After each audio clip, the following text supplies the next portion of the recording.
Alors, été chargé contre la liberté d'expression, pour vous, Virginie Joron, est-ce qu'elle est en danger, cette liberté d'expression? Oui, ça a été un été très chargé. Et est-ce que c'est le rôle de Thierry Breton, ex-commissaire chargé du marché intérieur et du numérique, d'interpeller le 12 août au nom de la commission, voire de menacer X, ancien Twitter, avant la diffusion d'un entretien entre son propriétaire Elon Musk et le candidat Donald Trump à la présidence des États-Unis pendant la campagne électorale. Et le lendemain, un porte-parole de Bruxelles, de la Commission, nous dit qu'il n'avait pas pu discuter de cette initiative avec le collège des commissaires.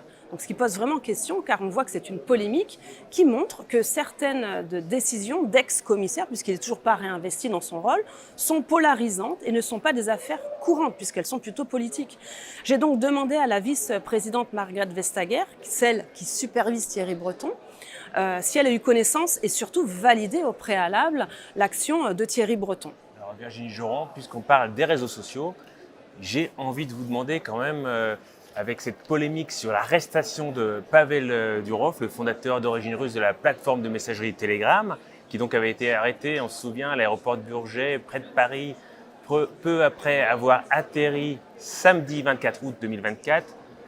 Qu'est-ce que vous en pensez? Parce que d'une certaine manière, c'est le signe que les États ne sont pas impuissants, les frontières ne sont pas des lignes imaginaires. Pour ces gens qui vivent à Dubaï ou à New York, s'ils ont des activités criminelles, l'État a les moyens de les arrêter.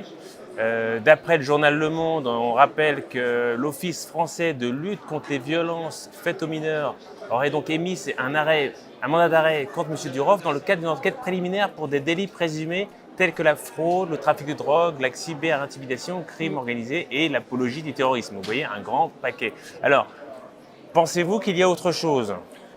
C'est vraiment un dossier intéressant quand on voit l'inaction du gouvernement ou de certains juges en France contre les criminels, contre les récidivistes. Je m'étonne de voir d'un seul coup qu'on peut constater qu'une agitation jusqu'au boutiste de certains gouvernements contre Telegram, contre Elon Musk, comme je l'ai dit aujourd'hui, contre aussi Julian Assange hier, c'est quand même inquiétant. Moi, j'ai lu la réaction d'Elon Musk qui note que d'autres réseaux sociaux ont également des soucis avec des publications pornographiques, mais ne sont pas poursuivis avec la même assiduité. Donc, je suis très vigilante sur ces aspects, car on le sait, il y a des réseaux sociaux qui sont plus indépendants, plus libres, d'autres qui sont plus soumis à la censure ou à l'autocensure. Et ça remet en question, comme je l'ai dit, la liberté d'expression. Et avec les guerres et l'arrivée des élections aux États-Unis, certains acteurs deviennent hystériques. Comment expliquer que plusieurs comptes d'un même faisceau d'opinion politique, patriotes ou identitaires, ont été aussi supprimés en même temps sur Instagram? Comme le dit Pierre Gentillet, c'est un indice d'une discrimination politique puisque la sanction est simultanée. La modération devrait concerner finalement une publication d'un compte particulier qui aurait été mal rédigé au regard de la loi. Alors je vais donner quelques noms de comptes qui ont sauté, Cordier Alice, Asla Association, Occidentiste 1, Bonne Droite, etc. etc.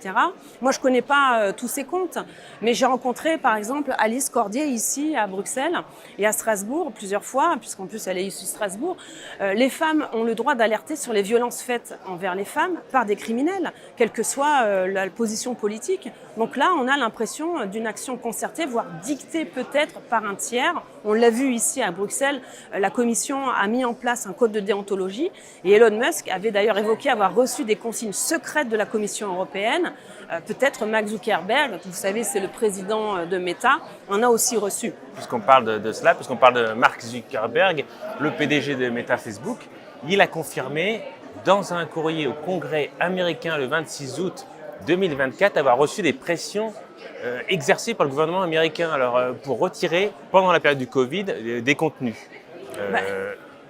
On l'a vu lors de la commission Covid, c'est ce que l'on pressentait. On a eu aussi le jour même, en plein été, le retrait d'une vraie fausse étude qui affirmait que l'hydroxychloroquine avait causé 17 000 morts. On le voit, après coup, les informations sont cachées sous le couvert de désinformation. Alors nous devons rester surtout en la recherche de la vérité en permanence et j'ai bien évidemment demandé à la Commission de confirmer si elle avait aussi elle-même donné des consignes aux grandes plateformes durant la période Covid pour retirer, cacher des contenus concernant les produits ou des publications scientifiques spécifiques. Bien, merci Virginie Joron. On rappelle que vous êtes députée Rassemblement national au Parlement européen.